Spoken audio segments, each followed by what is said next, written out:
The probe had been humanity's proudest achievement. A small vessel no bigger than an old cargo container, equipped with Earth's first functioning faster-than-light drive.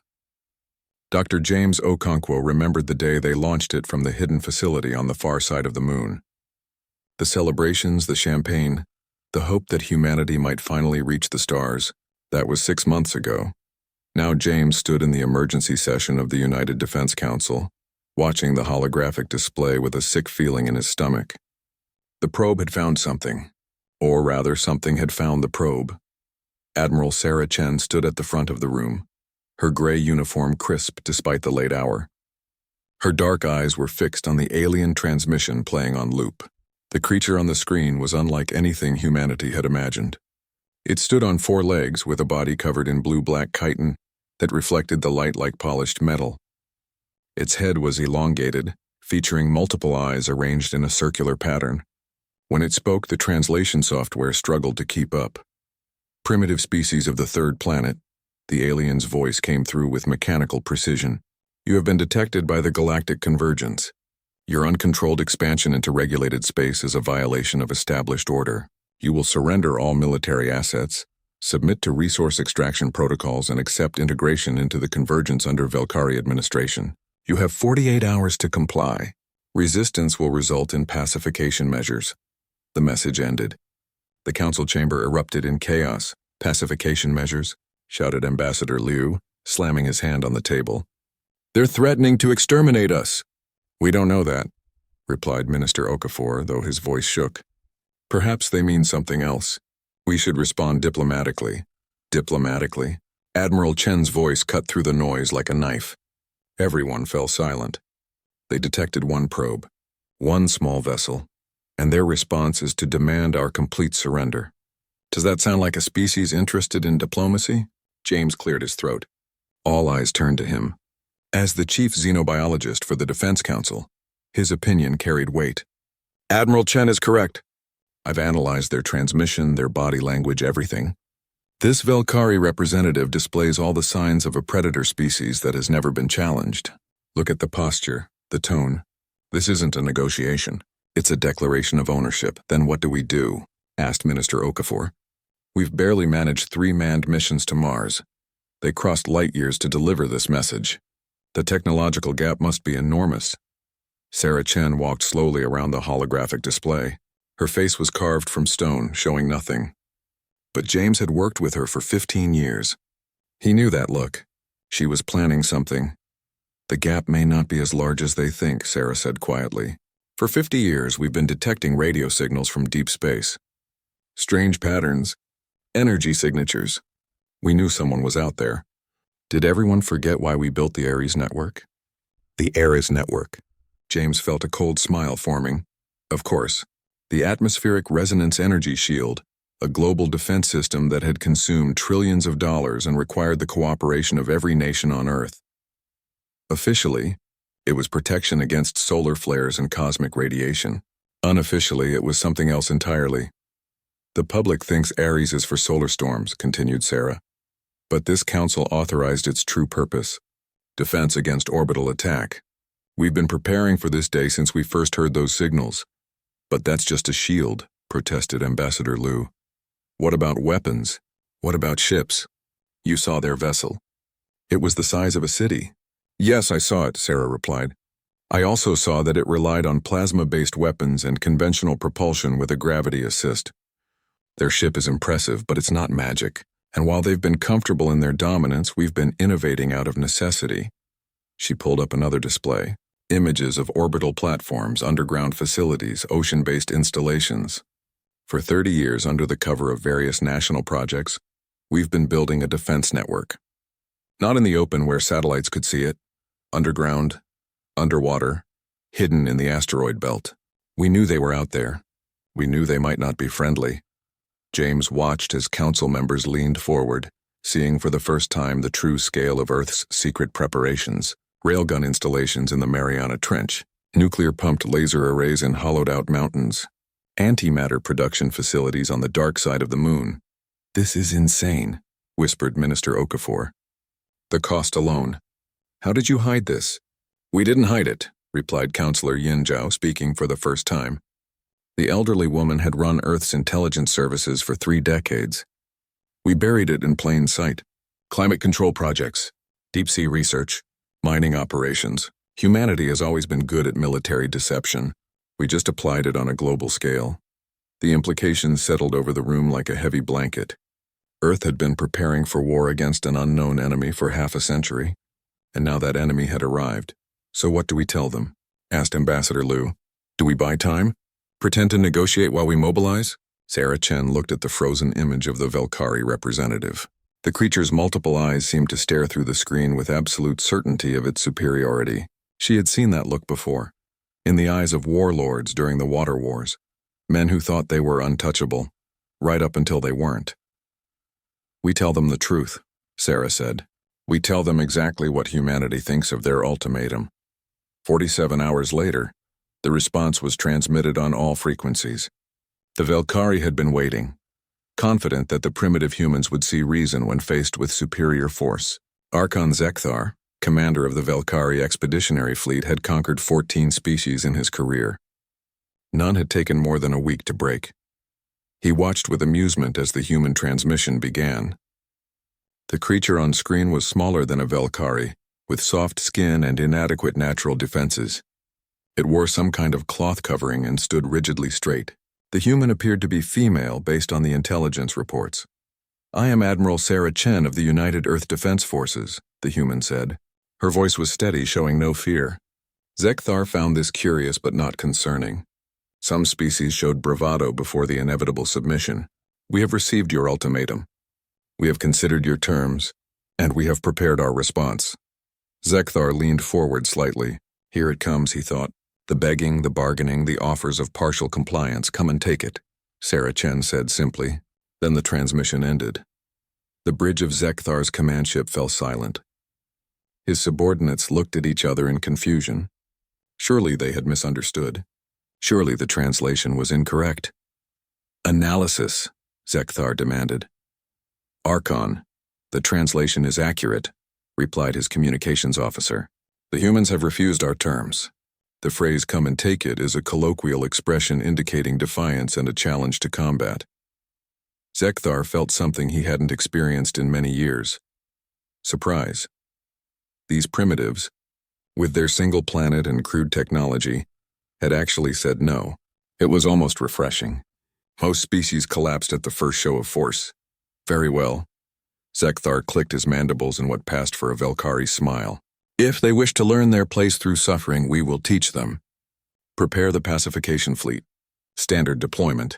300 vessels should be more than sufficient. His second-in-command, Vorix, hesitated. Archon 300? For a single planet? That seems excessive. It's a demonstration, Zekthar explained patiently. The other species of the Convergence will hear of this. They will hear that humans defied us, and they will hear how quickly we crushed that defiance. 300 ships will make the lesson clear. Resistance is futile. The fleet departed within hours. 300 vessels of various sizes, from small corvettes to massive dreadnoughts. Each ship was a masterpiece of Velkari engineering, equipped with plasma cannons that could melt through any known armor, shields that could deflect kinetic impacts, and faster-than-light drives that bent space itself. Zekthar stood on his bridge as they entered the human system. The star they called Sol burned yellow and bright. The third planet was a beautiful blue and green marble. It seemed almost ashamed to pacify it, but the Convergence had rules. Order must be maintained. Scanning for defense installations, reported the sensor officer. Detecting minimal orbital structures. No significant military vessels. No defensive satellites. Archon, they appear to have evacuated their orbital space entirely. Fear, Zekthar concluded. They've pulled back to their planet, hoping their shields and bunkers will save them. It's a common reaction. Proceed to the moon. We'll establish a forward position there and broadcast our final demand. The fleet moved into lunar orbit without incident. Earth hung in the distance, seemingly defenseless. Zekthar had his communications officer send one more message, offering the humans a chance to surrender now that they could see the fleet arrayed against them. No response came. Very well, Zekthar sighed. Prepare orbital bombardment. Target selection. One major population center. Something large enough to break their Morale, but not so destructive that we damage the planet's resource potential. The settlement designated Sydney meets those parameters, reported the tactical officer. Population approximately 4 million, located on a coast away from major resource deposits. Perfect. Begin bombardment in 10 minutes. Record everything.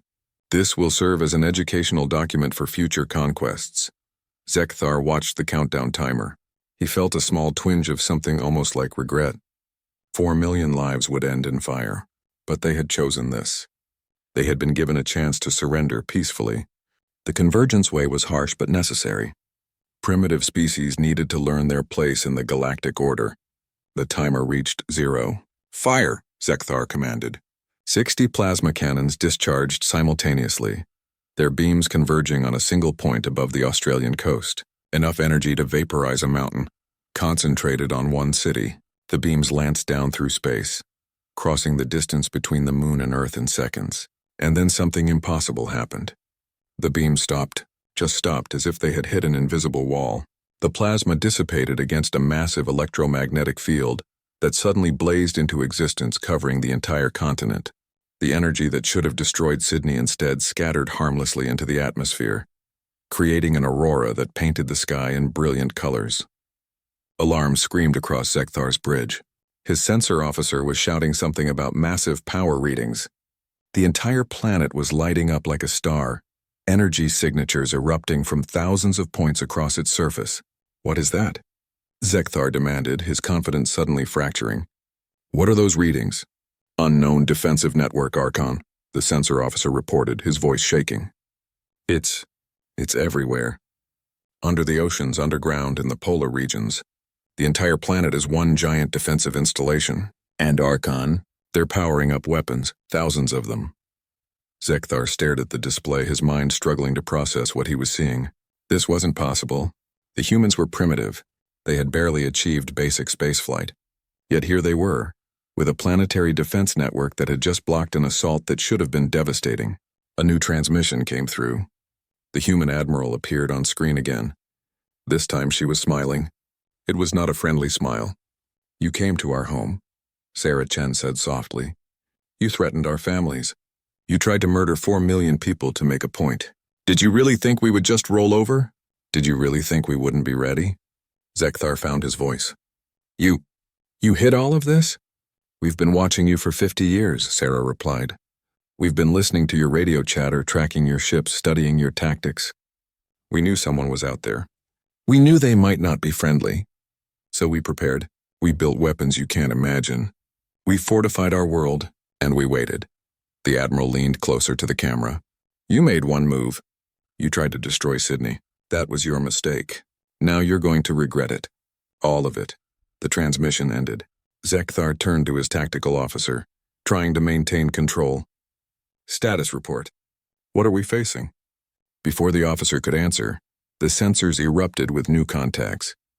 Ships were emerging from everywhere, from the oceans, from underground silos, from the asteroid belt, hundreds of vessels, appearing as if by magic from hiding places the Velkari scanners had never detected. And then the first human railgun fired, a tungsten rod, accelerated to a significant fraction of the speed of light, crossed the distance between Earth and the Moon in less than a second. It struck a Velkari corvette amidships, and the ship simply ceased to exist, vaporized by the kinetic impact. Evasive action, Zekthar screamed. Return fire! All ships engage! But the humans weren't done. Swarms of drones, thousands of them, erupted from hidden bays on Earth's surface. Nuclear-pumped lasers began firing from installations on the Moon that the Velkari had somehow missed. Antimatter missiles streaked up from Earth's surface, each one powerful enough to destroy a capital ship. The battle for Earth had begun, and for the first time in his long military career, Archon Zekthar felt something he had never expected to feel again. Fear. The first Velkari corvette died in silence. There was no sound in space, no dramatic explosion like in the old movies. One moment the ship was there, and the next it was simply gone, transformed into a cloud of superheated plasma by the railgun strike. The debris spread out in a perfect sphere, glowing orange as it cooled. Captain Maria Santos watched from her command station deep beneath the surface of the Moon. Her installation, designated Lunar Defense Platform 7, had been her home for 3 years. The public didn't know it existed. Most of Earth's military didn't know it existed. But it had been built over 20 years by crews who thought they were mining helium-3 for fusion reactors. They were, but they were also building weapons platforms. Target destroyed, reported her weapons officer, a young woman named Park. Railgun 1 is cycling. Ready to fire again in 40 seconds. Hold fire, Maria ordered. Let's see what they do. On the main display, the Velkari fleet was reacting to the loss of their ship. The neat formation was breaking apart as ships scattered, trying to present harder targets. Their plasma cannons were charging, targeting solutions being calculated. They were fast, Maria had to admit. Well-trained, but they were also confused. They're looking for the shooter, observed Lieutenant Chen at the sensor station. They're scanning the moon's surface, but they can't find us. The camouflage is holding. Maria allowed herself a small smile. The lunar installations had been hidden beneath false craters and mineral deposits. Their heat signatures were masked by geothermal vents, both natural and artificial. To any scanner, they looked like nothing more than interesting geological features. Multiple contacts emerging from Earth's surface, Chen reported. Looks like Admiral Reeves is bringing up the Pacific Fleet. On the display, dozens of ships were rising from the ocean. They looked nothing like traditional spacecraft. They were sleek and black, designed for stealth rather than intimidation. Each one had been built in underwater shipyards, tested in the crushing pressures of the deep ocean, and kept hidden under hundreds of meters of water. The Velkari were still trying to figure out where the railgun shot had come from when the Pacific Fleet opened fire. Missiles streaked upward, propelled by conventional rockets that would have looked primitive to the aliens. But the warheads were anything but conventional.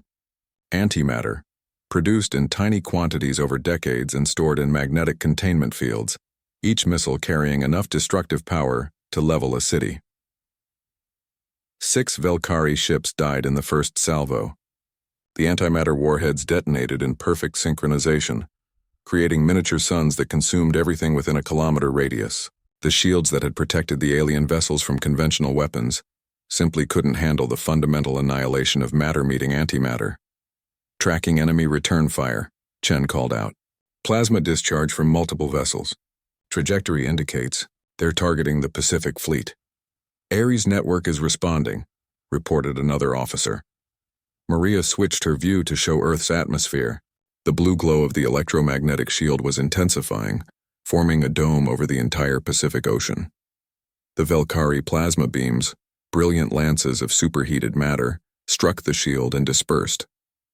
Some of the energy bled through, superheating water into steam, but the ships below remained untouched.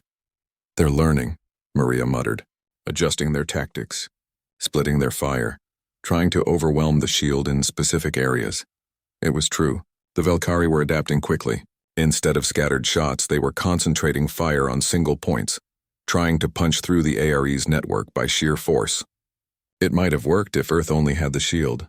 Railgun 2 is ready, Park reported. Fire, Maria ordered. Another Velkari ship vanished. This time it was a larger vessel, possibly a destroyer.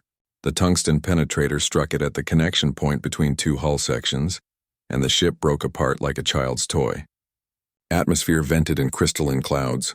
Bodies tumbled into space. Maria felt a momentary pang of guilt, then pushed it aside.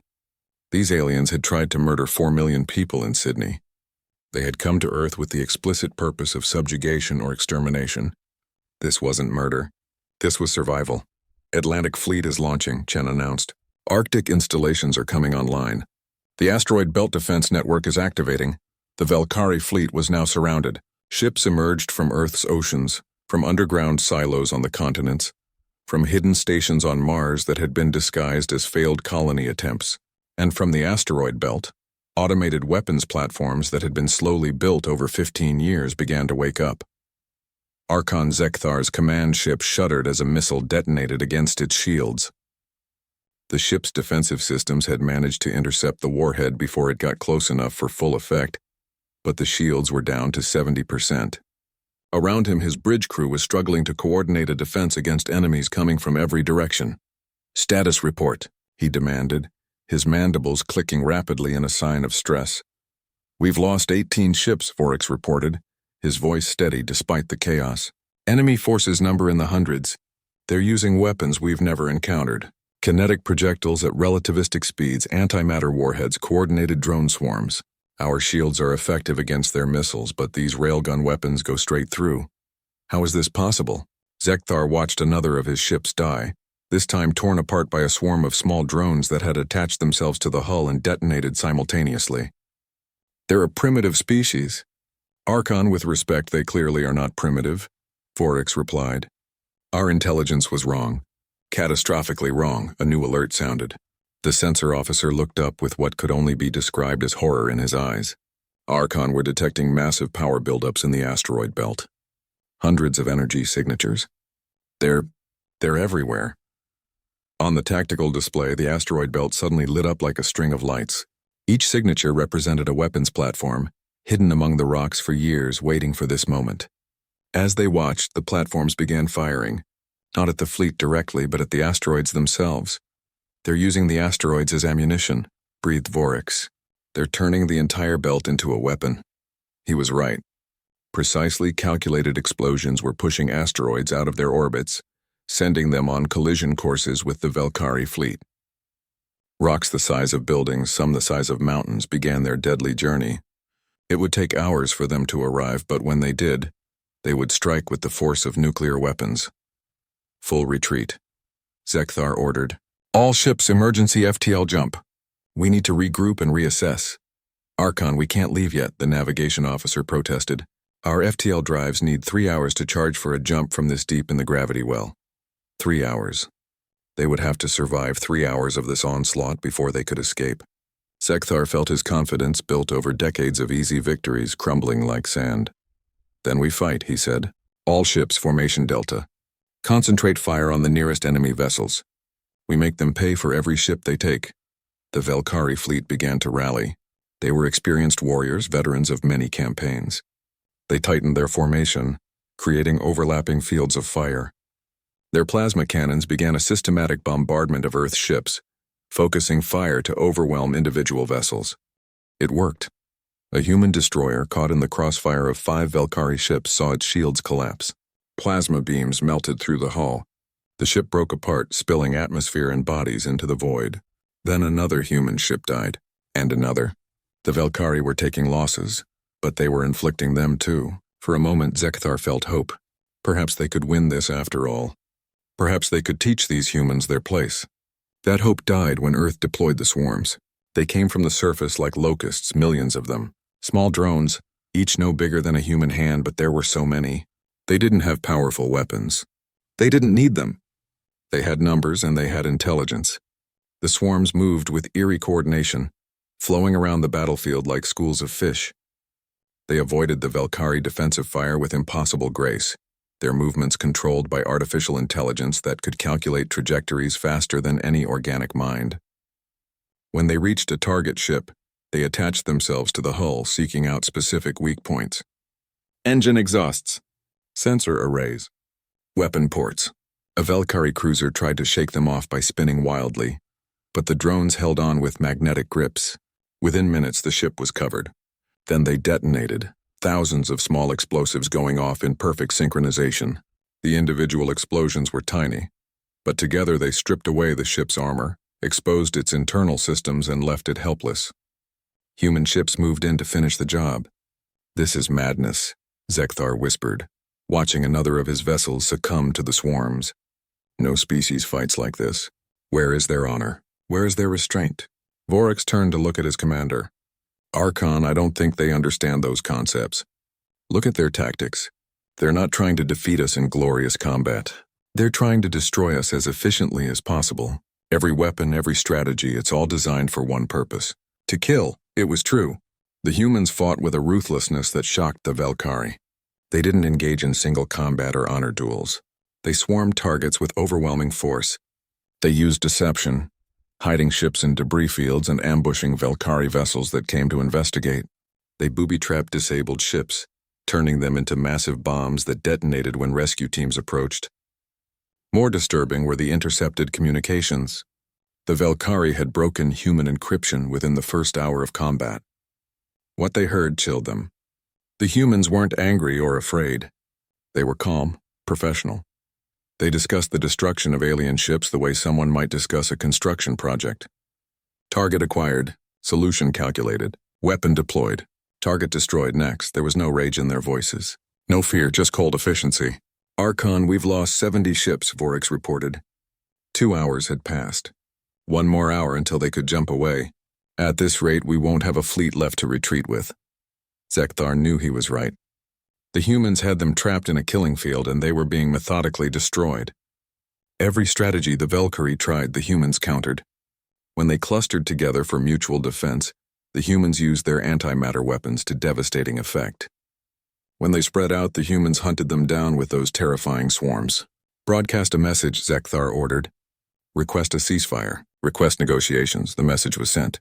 For several minutes, there was no response. The human attacks continued without pause. Then finally, a transmission came through. It was the Admiral again, Sarah Chen. She looked tired, but her eyes were hard. Now you want to talk, she said. After you tried to obliterate Sydney? After you came here with 300 warships to pacify us?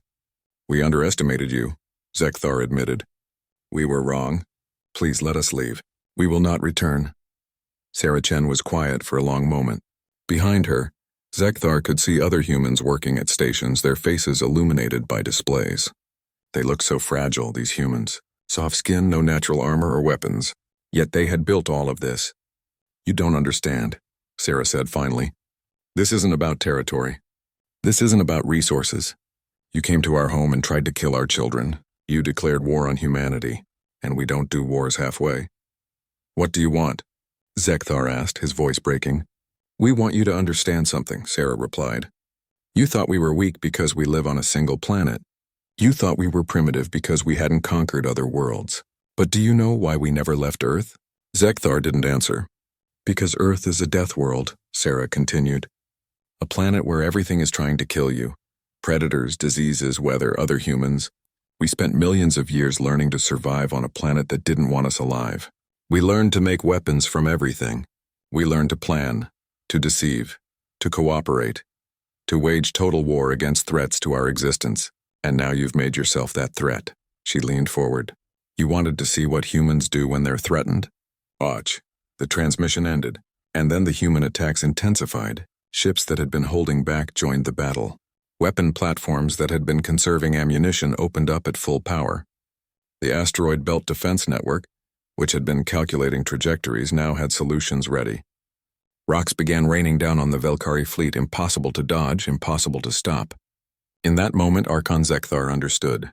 The humans hadn't been fighting at full strength. They had been testing the Valkyrie, learning their tactics, finding their weaknesses. Now they were done learning.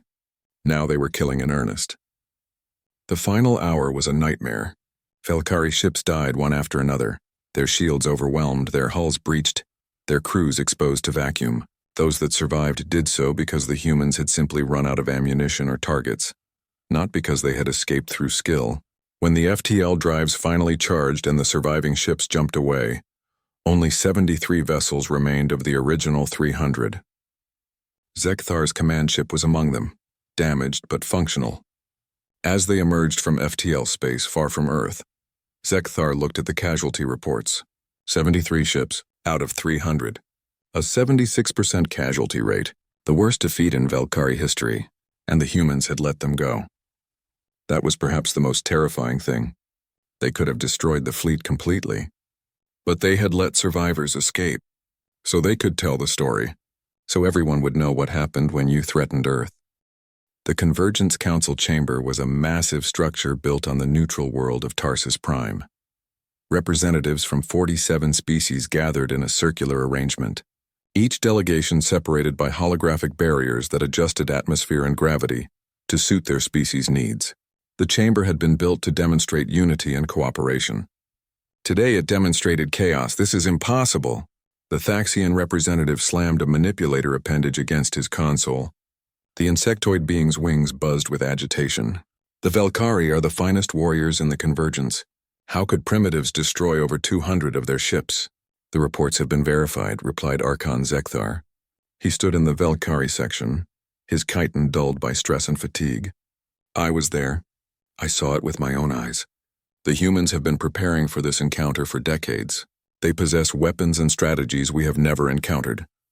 A rippling sound came from the HFY delegation, their species' version of laughter.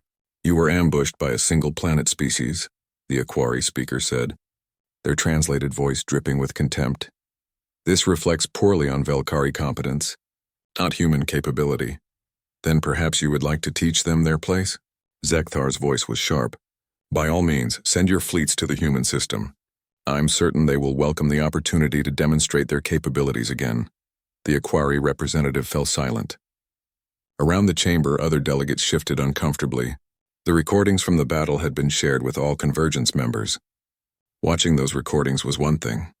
Volunteering to face those weapons was another matter entirely. Council Speaker Miras, a tall crystalline being from the silicon-based crane species, raised a limb for attention. The question is not whether the humans are capable. Clearly they are. The question is what we do about it. They have violated convergence law by refusing integration. They have destroyed convergence vessels. This cannot stand. I agree, said the Dorvani representative, a mammalian species known for their diplomatic skills. But perhaps a different approach is warranted. Military force has failed. Perhaps we should attempt genuine negotiation? Negotiation? Zekthar's laugh was bitter. You think they will negotiate after what we tried to do? I attempted to destroy one of their cities. 4 million of their people would have died if their shields had failed. They will not forget that. Then what do you suggest? Asked Speaker Miras. The Convergence cannot simply allow this challenge to go unanswered. Other species will see human defiance as a sign of our weakness. The chamber erupted in debate again. Some called for immediate military action. Others urged caution. A few even suggested accepting human independence and leaving them alone. But the majority opinion was clear. The humans had to be brought to heel, or the Convergence itself would begin to fracture. Finally, the Sorvex representative spoke. The Sorvex were an ancient species, one of the founding members of the Convergence. When they spoke, others listened. We will assemble a grand armada, the reptilian being announced. 6 species will contribute forces. 2,000 ships. We will enter the human system not to negotiate, but to demonstrate that resistance is futile. They defeated a pacification fleet. Let us see how they fare against true military might. The vote was called.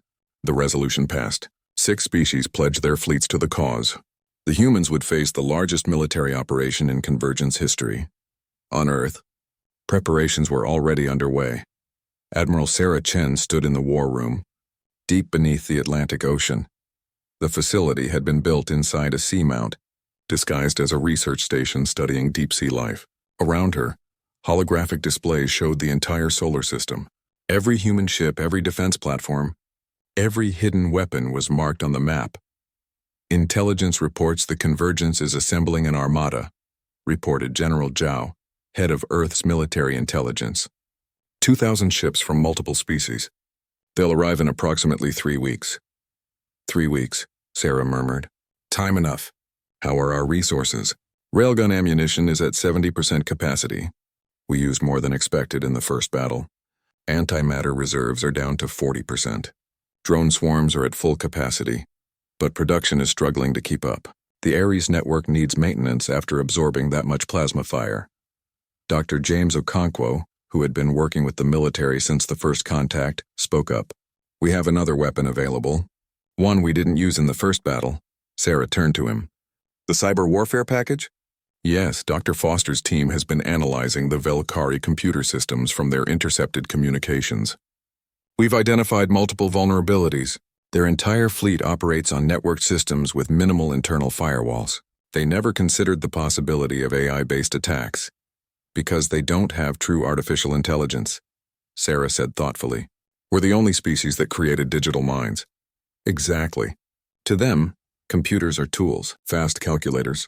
They never imagined computers that could think, adapt, and attack. Sarah looked at the star map, at the markers showing where the enemy fleet would arrive.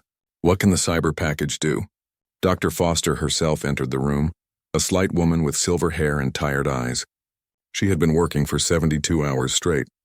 We can cripple them, she said simply. Navigation systems, weapons targeting, life support, communications. If we can get our code into their networks, we can turn their own ships against them. How do we deliver it? asked General Zhao. Foster smiled. It was not a pleasant smile. We let them capture one of our ships. The plan was elegantly simple. A small human vessel would be damaged and left in the path of the incoming Convergence Armada. When they captured it and brought it aboard for analysis, as surely they would, the ship's computer would infect their systems. Then the real war would begin. 3 weeks later, the Convergence Armada arrived at the edge of the Sol system. 2,000 ships representing 6 different species, each with their own designs and capabilities, but they all shared one thing in common. They were networked together for coordination, their computers constantly communicating to maintain formation and share tactical data. It was the largest weakness they could have had. Admiral Kethras, a Sorvex veteran, commanded the Armada from his flagship.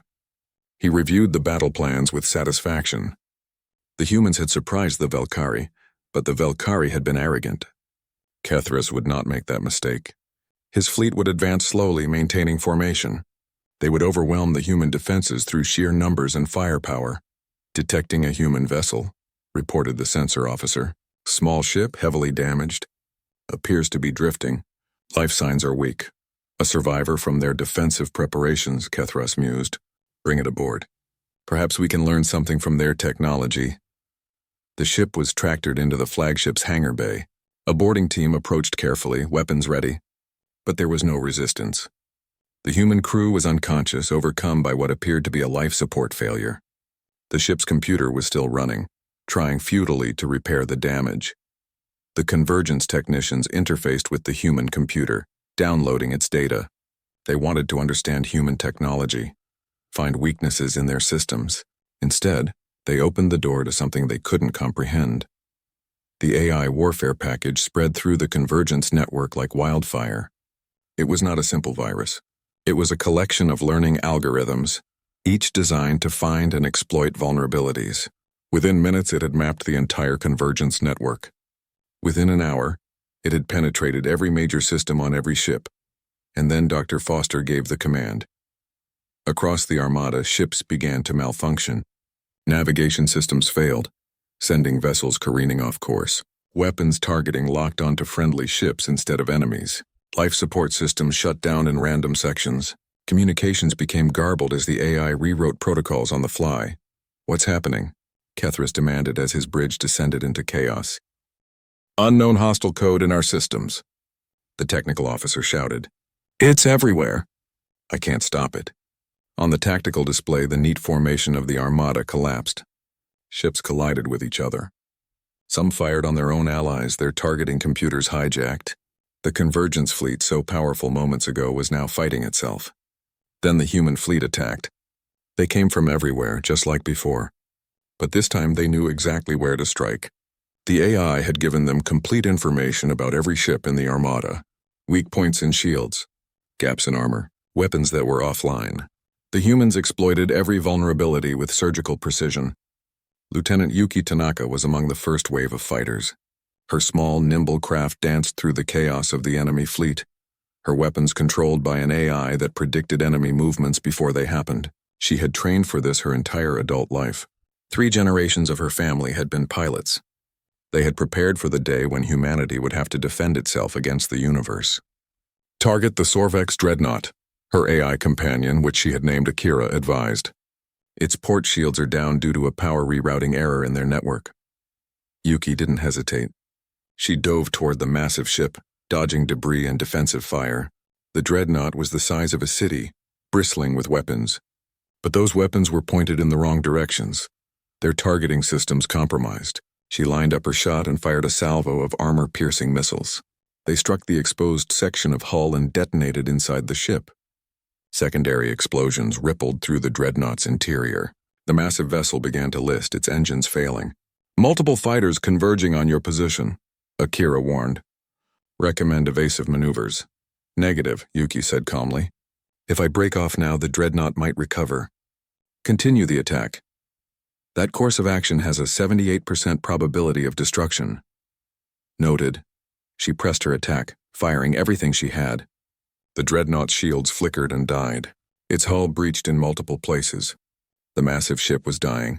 So was Yuki's fighter. A lucky shot from a convergence destroyer had clipped her port engine. She was venting fuel and losing power. Her ejection system was damaged. If she stayed with the fighter, she would die. Yuki looked at the dreadnought, at the thousands of lives aboard it, at the command center where Admiral Kethris was probably still trying to save his fleet. One more push. One more attack. She could take the command center with her. Akira, plot a collision course. All remaining power to engines. Yuki, that is not advisable. Survival probability drops to 0. I know. Do it anyway. Her fighter accelerated toward the dreadnought's command section. The aliens saw her coming, tried to shoot her down, but she was too fast and too close. At the last second, she armed her fighters self-destruct. For Earth, she whispered. The fighter struck the dreadnought's command center at full speed. The self-destruct detonated simultaneously. The explosion tore through the ship's core and the massive vessel broke apart. Admiral Kethris died instantly, along with his entire command staff. The Armada lost its central coordination, just as the cyber attacks reached their peak. The Convergence fleet, already crippled, began to collapse completely. But Yuki was not the only human willing to make that sacrifice. Across the battlefield, damaged human ships deliberately rammed enemy vessels rather than retreat. Pilots with failing systems chose to take one more enemy with them. The Convergence forces, already reeling from the cyber attacks, faced an enemy that seemed to have no fear of death. They're insane, a Thaxian captain broadcast on an open channel. They're ramming us. They're deliberately destroying themselves to take us down. It was true. The humans fought with a ferocity that terrified the Convergence forces. But more than that, they fought with intelligence.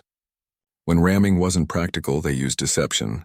Human ships would fake distress, drawing in enemy vessels to rescue them, only to detonate hidden antimatter charges. They seeded debris fields with proximity mines. They broadcast false surrender signals on captured Convergence frequencies, luring ships into ambushes. Every tactic from human history, from every war humanity had fought against itself, was now deployed against the aliens. The Convergence had military traditions stretching back thousands of years. Humanity had war traditions stretching back millions. It was no contest. The battle lasted 6 hours. When it was over, the Convergence Armada was destroyed. Of 2,000 ships, less than 300 limped away, their systems barely functional, their crews traumatized. The others were debris, floating monuments to the cost of underestimating humanity. On Earth, Sarah Chen received the casualty reports. 214 human ships destroyed, 30,000 casualties. The victory had been costly, but it had also been absolute. Around the solar system, human ships began the grim task of rescue and recovery. They rescued Convergence survivors from disabled ships, treating their wounded and housing their prisoners. The aliens, expecting execution or slavery, were shocked to receive medical care and decent treatment. "Why are you helping us?" a wounded Thaxian soldier asked the human medic treating his injuries. The medic, a young woman named Sarah Kim, continued bandaging the aliens' wounds. "Because the war is over for you. You're not a threat anymore. You're just someone who needs help. But we tried to kill you. We tried to destroy your world." Sarah Kim looked at the alien with tired eyes. "Yes, you did. And we killed a lot of you for it. But that doesn't mean we have to let you die when we can save you. That's what makes us different from you." The Thaxian soldier didn't understand. In Convergence culture, defeated enemies were enslaved or eliminated. Mercy was seen as weakness. But to humans, mercy was a choice made from a position of strength. It was a lesson the Convergence was about to learn in full. The galaxy had been watching. Every species in the Convergence, every independent world, every rival power had seen the broadcasts from the battle. They had watched as humanity defeated an armada with weapons and tactics the galaxy had never imagined. They had seen the human cyber warfare capabilities, their willingness to sacrifice themselves, their combination of advanced technology and primitive savagery, and they had all reached the same conclusion. Humanity was the most dangerous species in the galaxy. Commander Jin Woon had never expected to leave the solar system. He had trained as a deep space pilot, yes, but always with the assumption that he would defend Earth's territory. Now he found himself 3 light years from home, hunting.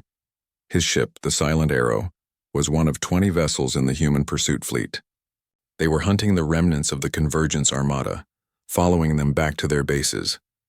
The mission parameters were clear: find their worlds, map their defenses, and send the message that Earth could reach anywhere. Tracking signature is holding steady, reported his sensor officer, Lieutenant Park. The convergence ships are maintaining course for the Velkari home system. Of course they are, Jian said. They're running home to lick their wounds. They still don't understand what kind of war they started. The Silent Arrow was a new design built specifically for this kind of operation. It was small, fast, and almost impossible to detect. Its hull was coated with materials that absorbed sensor scans. Its engines ran cold, producing minimal heat signature. It could drift through space like a piece of debris, completely invisible to conventional scanners. Humans called them hunter-killer ships. The convergence would learn to call them nightmares. Back on Earth, a different kind of warfare was unfolding. Dr. Rebecca Foster sat in her laboratory, surrounded by screens showing code scrolling past at inhuman speeds. She was watching her AI children at work, spreading through the convergence's communication networks. "It's beautiful," she murmured to her assistant, Dr. Chen. "They built their entire civilization on networked computers, and they never once considered security against intelligent intrusion." "How deep have we penetrated?" Chen asked. "Everywhere." Rebecca pulled up a galactic map. Thousands of star systems glowed in various colors. Red systems are fully compromised. We have complete access to their networks. Yellow systems are partially compromised. Green systems we haven't reached yet. But give it time. Every ship that returns home carries our code. Every communication they send spreads it further. What can we do with this access? Rebecca's smile was cold. Anything we want. Read their communications. Steal their technology. Shut down their infrastructure.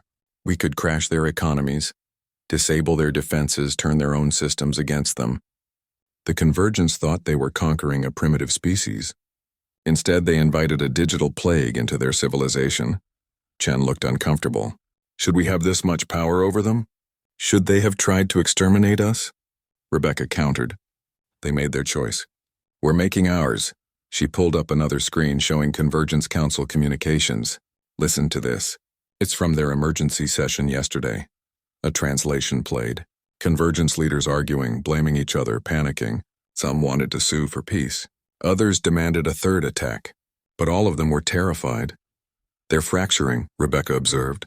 Some species want to withdraw from the convergence entirely. Others want to negotiate with us. And a few are still stupid enough to think they can win. What's our response? We let them fracture? We encourage it. We send different messages to different species. Tell some that we're willing to talk. Tell others that we're coming for them. Create confusion. Destroy their unity. And while they're arguing among themselves, we fortify every human asset in the solar system. Mars had been transformed. What had been a small research colony 3 months ago was now a fortress world. Mass drivers the size of skyscrapers dotted the landscape, capable of launching projectiles that could cross the solar system in days. Defense platforms orbited the planet in layers, creating overlapping fields of fire. Underground facilities housed everything from weapons production to emergency shelters for the colonists. Jupiter's moons had become staging grounds for the outer system defense. Europa's ice-concealed submarine bases. Ganymede hosted railgun batteries that could threaten anything approaching the gas giant. Even Titan, distant Saturn's moon, now held human installations. The asteroid belt had evolved from a minefield into a fortress network. Automated platforms drifted among the rocks, appearing to be nothing more than mining equipment, but each one could deploy weapons on command. Some asteroids had been hollowed out and converted into hidden bases, capable of supporting human crews for years. And on Earth itself, the production facilities ran at maximum capacity. Every day, new ships rolled out of the orbital shipyards. New weapons were tested and deployed. New defensive systems came online. Humanity had been preparing for this war for 50 years. Now that the war had come, they were not slowing down. "We're making Earth's entire solar system into a weapon," General Zhao observed during a strategy meeting. "Every planet, every moon, every asteroid. If the convergence comes back, they'll have to fight through layers of defense just to reach Earth." "Good," Admiral Sarah Chen replied. "Let them see what we've built. Let them understand that even if they somehow defeat us, the cost will be catastrophic." 3 weeks after the battle, Commander Jian Wu and his hunter-killer fleet reached the outer edge of Velkari space. They had tracked the retreating convergence ships all the way home. mapping every system they passed through. Now they had eyes on the enemy's home territory. Scanning the Velkari home system, Lieutenant Park reported. Multiple orbital installations, defensive platforms, significant military presence. They've fortified since their fleet was destroyed. Expected, Jian said. How many ships?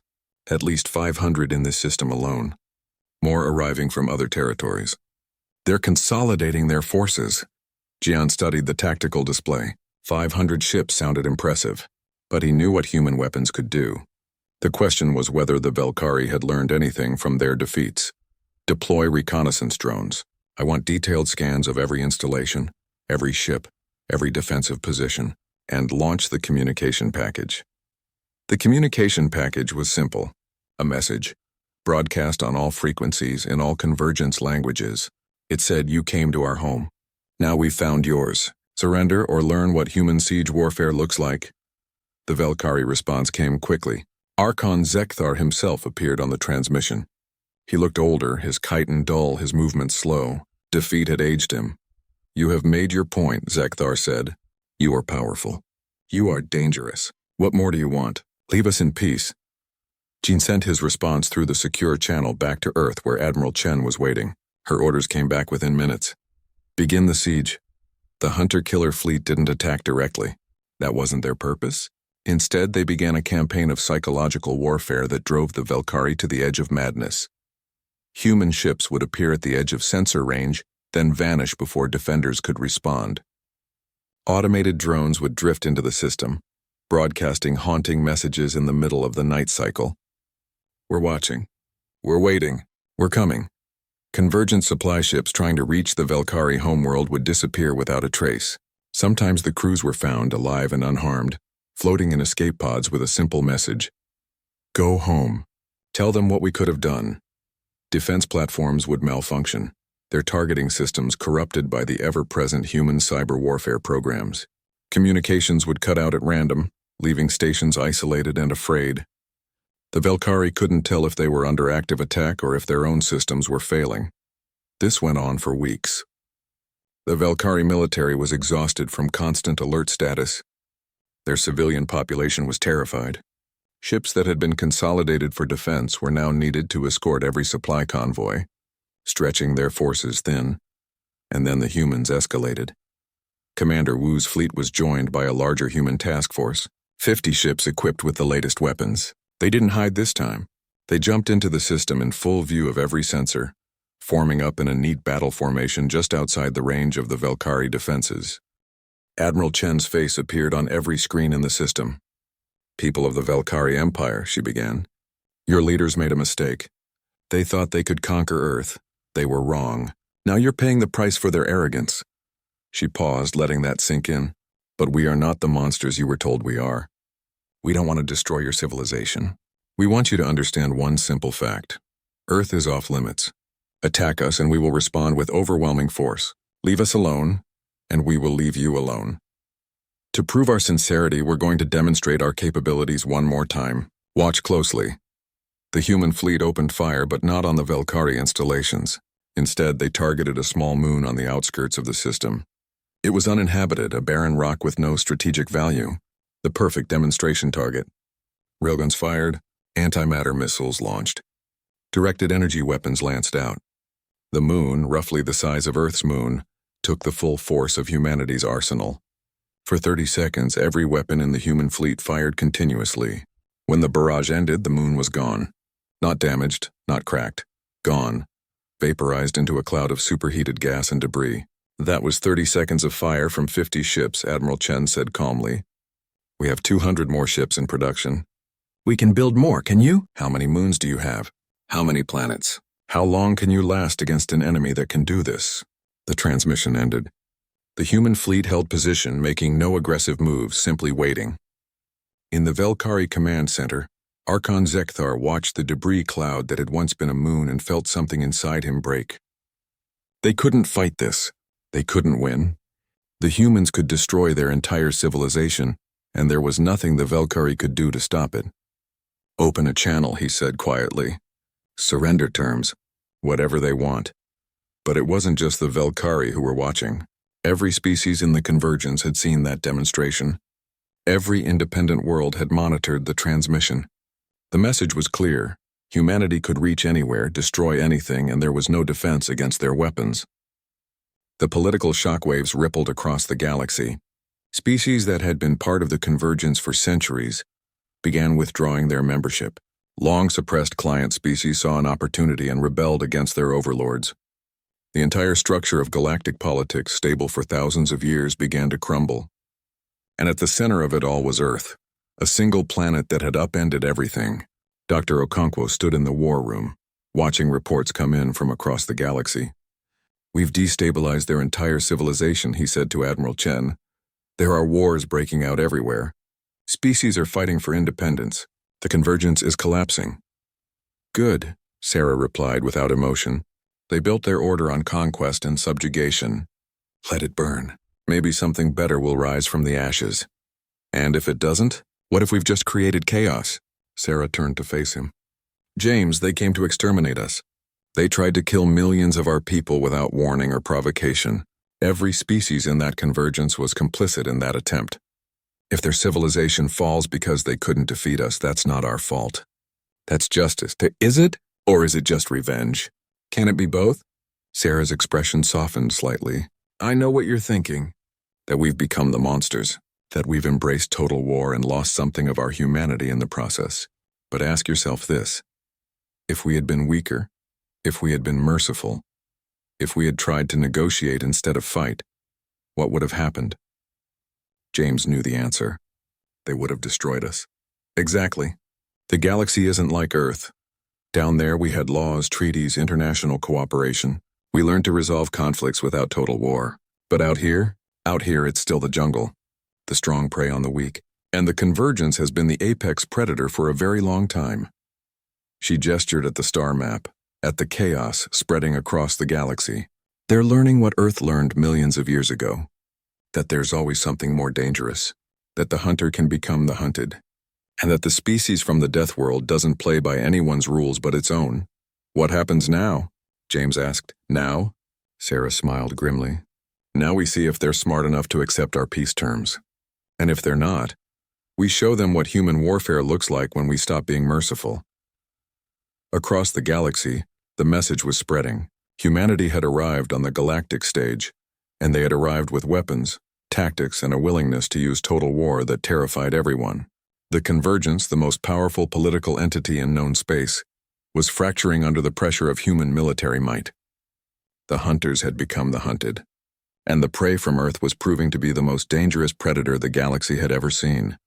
6 months had passed since the first contact.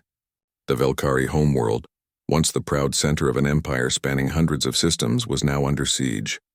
Not the violent, destructive siege that Archon Zekthar had expected, but something worse. A patient, methodical siege that slowly strangled the planet without firing a shot. Human ships controlled the approaches to the system. Nothing entered or left without human permission. Food supplies that once flowed freely from agricultural worlds were now irregular and insufficient. Medical supplies were running low. The population was not starving yet, but everyone understood that humanity held their lives in its hands. Zekthar stood in what remained of his command center, looking at reports that all told the same story. The Velkari Empire was finished. Of their 200 subject worlds, more than half had declared independence. The rest were in open rebellion or had simply stopped responding to commands.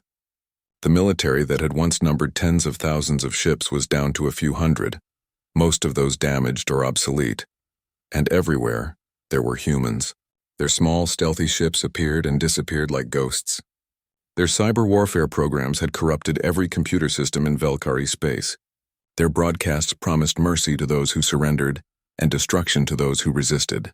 And most terrifying of all, their offers were genuine. Species that surrendered were treated fairly, even well. Those that resisted were crushed without mercy.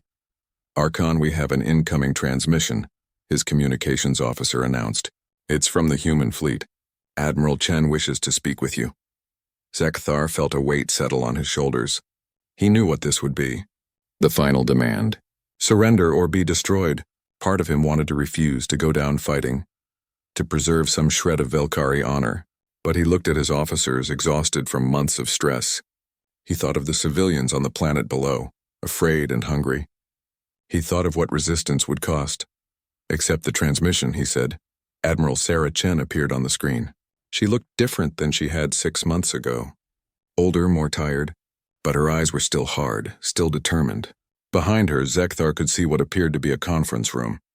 Other humans were present, along with holographic representations of various alien species. "A peace conference, then." "Archon Zekthar," Sarah began. "We've been at war for 6 months. In that time, 15 convergent species have suffered military defeats. Your empire has collapsed. The convergence itself is fracturing. And for what? Because you thought we were weak. We were wrong," Zekthar said simply. "We underestimated you catastrophically. What more do you want me to say?" "I want you to understand why you were wrong," Sarah replied. "You looked at Earth and saw a single planet. You saw a species that had never left their home system. You assumed we were primitive because we hadn't conquered other worlds. But do you know why we never left Earth before we had to?" Zekthar didn't answer. He suspected this was not a question he was meant to respond to. "Because Earth is what we call a death world," Sarah continued. "A planet where everything is dangerous. Predators that hunt in packs, diseases that can wipe out entire populations, weather that can level cities, and other humans who spent thousands of years perfecting the art of killing each other. We didn't need to leave Earth to learn warfare. We were born into it." She leaned forward. "Every human alive today is descended from survivors. Survivors of predators, survivors of plagues, survivors of wars. We learned to make weapons from rocks and sticks. We learned to cooperate in ways that let us take down prey 10 times our size. We learned to plan, to deceive, to adapt, to never give up no matter how bad things got. That's what 4 million years of evolution on a death world teaches you. So when you came to our home and tried to kill our children, you didn't just attack a species. You threatened the survivors of millions of years of death and warfare, and we responded the only way we know how. Totalva. Complete commitment. Victory or extinction with no middle ground." Zekthar felt something cold settle in his chest. He finally understood. The humans weren't cruel or evil. They were survivors playing by the rules of their home world. Rules that said when threatened, you fought with everything you had.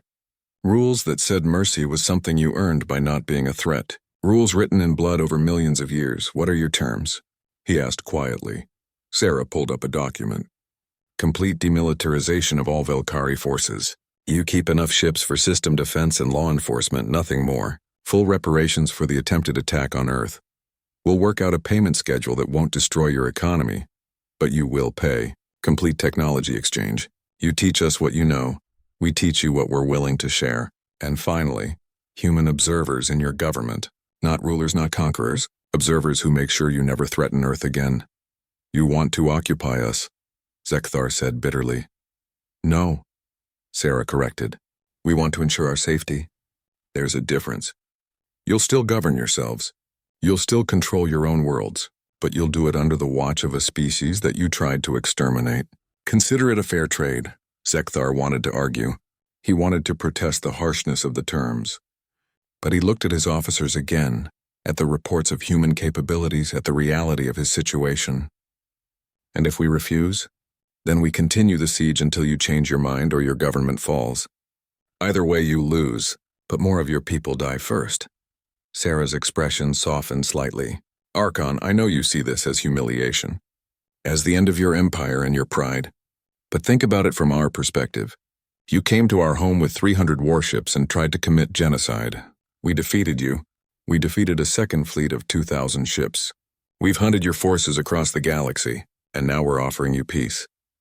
We could destroy you," she continued. "We have the weapons. We have the capability. We demonstrated that when we vaporized that moon. But we're not doing it. We're giving you a chance to survive, to rebuild, to exist in a galaxy where Earth is a power you respect instead of a target you attack.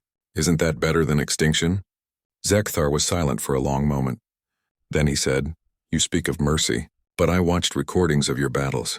I saw your soldiers ram ships into ours deliberately. I saw you use tactics that seemed designed to cause maximum terror, not just defeat enemies. That doesn't seem merciful." "It's not," Sarah agreed. "We're not pacifists, Archon. We don't fight wars to make friends. We fight to win, and we use every advantage we have. Psychological warfare, cyber attacks, deception, sacrifice, all of it. But here's the thing you need to understand. We can be ruthless in war and merciful in peace. Those aren't contradictory to us. They're two sides of the same survival strategy. She gestured to the holographic representations behind her. Do you see these species? They're former Convergence members who surrendered to us. Do you know what we did with them? We gave them independence. We helped them establish defenses against their former overlords. We shared technology. We treated them as equals, because they weren't threats anymore. That's what we're offering you. Stop being a threat, accept our terms, and we'll help you rebuild. Keep fighting, and we'll keep destroying you. The choice is yours, but choose carefully, because this is the only offer you're going to get. Zekthar looked at his command staff. He saw the exhaustion in their eyes, the defeat in their posture. He thought about the civilians below, about the empire that had crumbled, about the pride that had led them to this moment. And he made his choice. I accept your terms, he said. The words tasted like ash, but they were necessary. The Velkari Empire surrenders unconditionally, Sarah nodded. Good.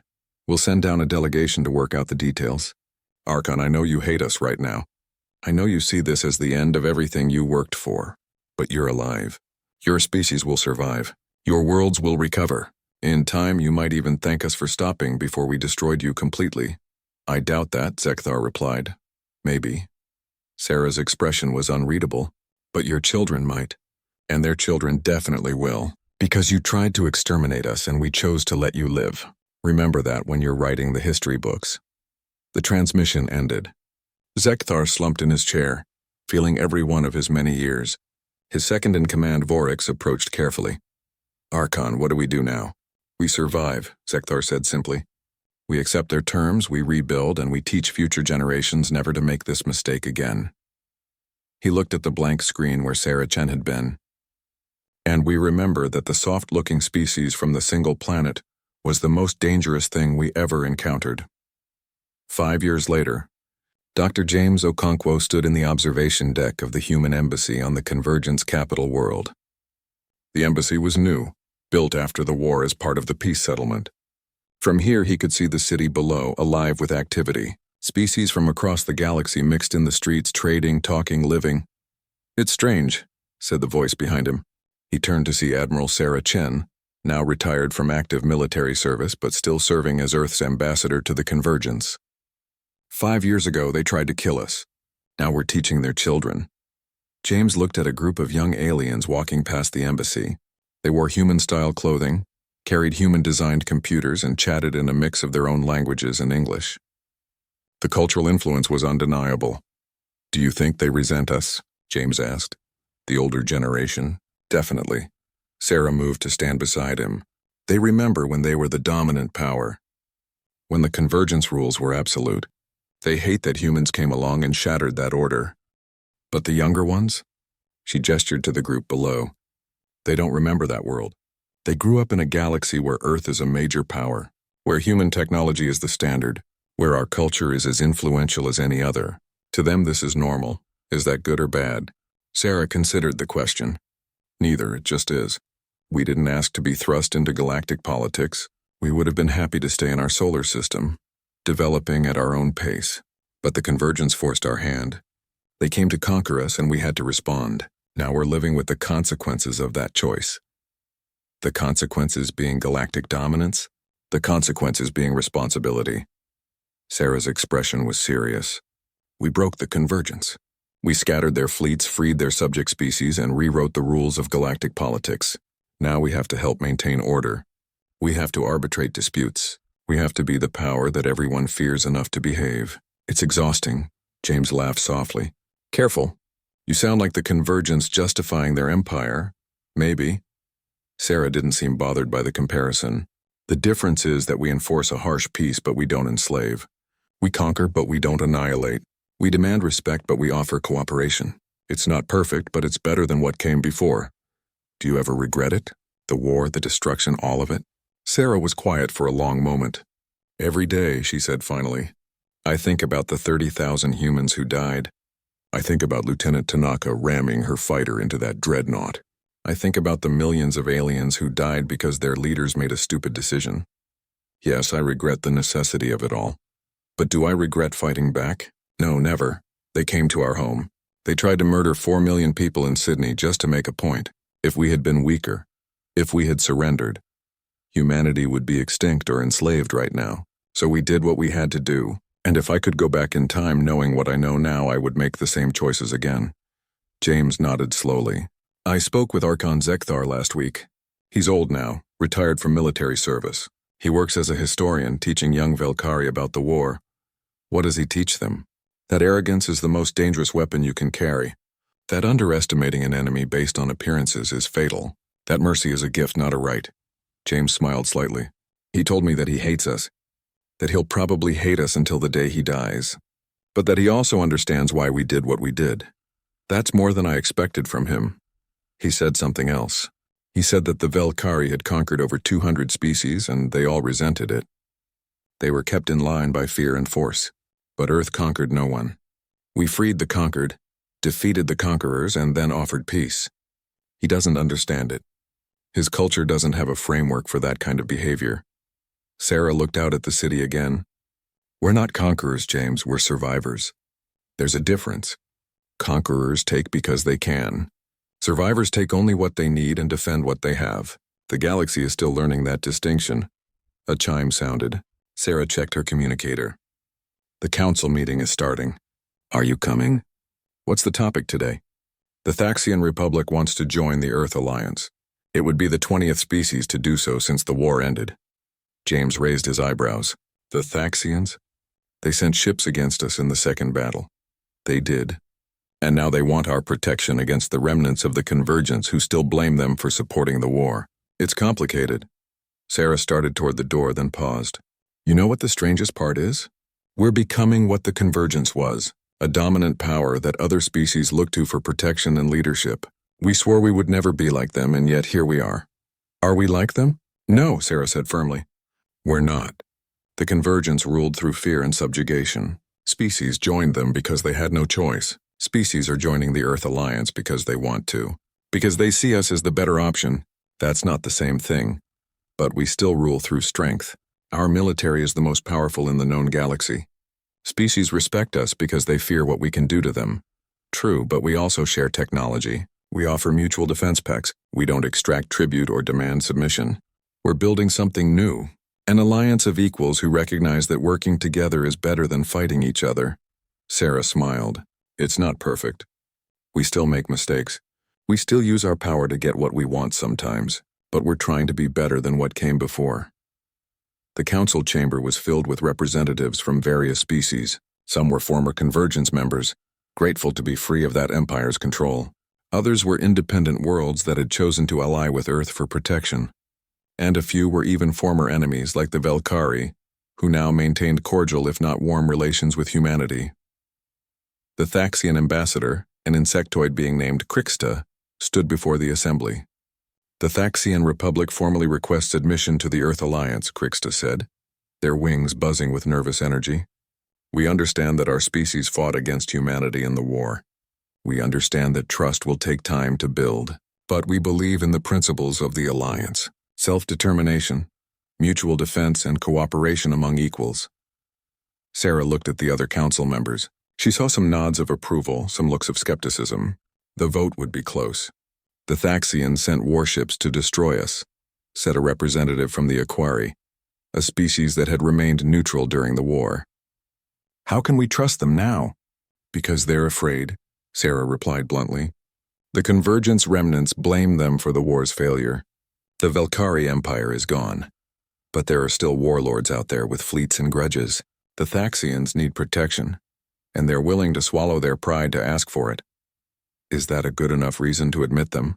It's an honest reason. Sarah stood, addressing the entire council.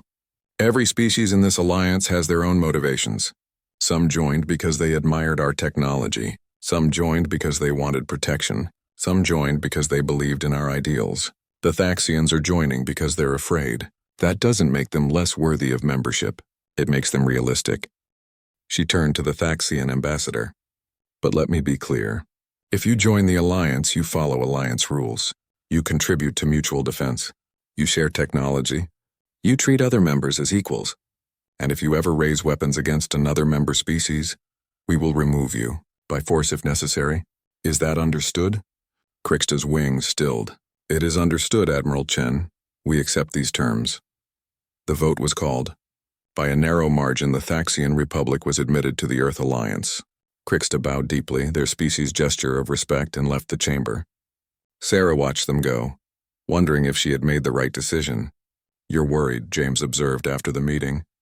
Always, we're building something unprecedented. An interstellar alliance based on cooperation rather than conquest. It could change the galaxy, or it could collapse into the same old patterns of dominance and submission. Which do you think it will be? Sarah looked out the window again at the aliens walking through the city below. I think it depends on us. On whether we can remember where we came from and not become what we fought against. On whether we can be strong enough to protect the weak without becoming oppressors ourselves. She turned back to James. The Convergents thought we were prey. They didn't realize that on Earth, the prey evolved alongside the predators. We learned to be both. We learned when to run and when to fight, when to show mercy and when to show strength. That's what made us survivors.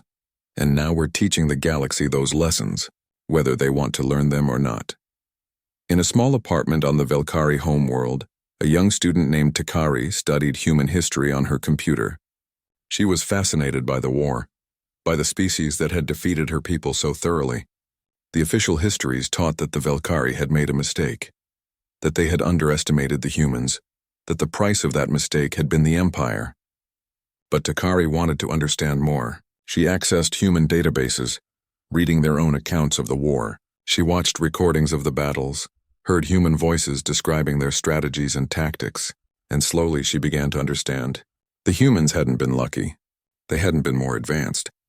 They had simply been desperate in a way the Velkari never understood. They had fought with the fury of a species that knew extinction was the alternative to victory. Every weapon, every tactic, every sacrifice, it had all been aimed at one goal: survival. Takari wrote in her journal that night, "We thought we were the hunters. We thought we were strong because we had conquered so many worlds, but we had never faced a true threat. We had never fought an enemy that would rather die than surrender. The humans showed us what real warriors look like. Not conquerors, but survivors, and the difference almost destroyed us." She closed her computer and looked out at the stars. Somewhere out there was Earth, the death world that had spawned the most dangerous species in the galaxy. A species that could be merciful or merciless depending on how you approach them. A species that had rewritten the rules of galactic politics through sheer force of will and weapons. And Takari wondered what would happen when humanity finally turned its attention outward, beyond defense and into true exploration. What would they find? What would they build? What would they become? One thing was certain. The galaxy would never underestimate them again. On Earth, in a small memorial garden outside the United Defense Council headquarters, Sarah Chen stood before a wall of names. 30,000 names. Every human who had died in the war. She came here every year on the anniversary of the first battle, to remember the cost of survival. "Do you think they'd be proud of what we built?" James asked, standing beside her. He came every year, too. Some would be. Some would be horrified. Some would think we didn't go far enough. Some would think we went too far. Sarah touched the name of Lieutenant Yuki Tanaka, the pilot who had rammed her fighter into a dreadnought. But they all did their duty. They fought for Earth. They died so humanity could survive. And because of them, we're not just survivors anymore. We're builders. We're creating something new. A better galaxy? A different galaxy. Whether it's better remains to be seen. But it's ours. We shaped it. We earned our place in it. Not through conquest, but through the strength to defend ourselves and the wisdom to offer peace to those who accepted it. James was quiet for a moment. Archon Zekthar told me something else. He said that in 1,000 years, when the Velkari tell stories about their history, the war with Earth will be taught as a cautionary tale, a warning about pride and underestimation. But he said that humanity's story will be taught differently. How? As a legend. The prey species from the death world that became predators. The survivors who rewrote the rules. The species that the galaxy tried to break and failed. James smiled. He said that young Velkari already tell stories about humans. Some are afraid of us. Some admire us. But all of them respect us. Good. Sarah turned away from the memorial wall. Respect we can work with. Respect means they'll think twice before threatening us again. And if they're smart, they'll never threaten us at all. They walked through the garden in comfortable silence. Around them, Earth continued its daily life. People went to work. Children played. Civilization thrived. The war was over. Humanity had survived, and the galaxy had learned a lesson it would never forget. Never underestimate a death world species. Never assume the prey is helpless. Never mistake mercy for weakness. And above all, never threaten Earth unless you're prepared to face total war from a species that has been perfecting the art of survival for 4 million years. The Convergence had learned that lesson the hard way. They had come to Earth expecting easy conquest. Instead, they had found warriors hiding behind civilian facades, weapons disguised as peaceful technology, and a capacity for violence that shocked the galaxy. They had made one move. They had tried to destroy Sydney, and in doing so, they had awakened something that should have been left alone. They had started a war they couldn't win against an enemy they didn't understand. Now they lived with the consequences.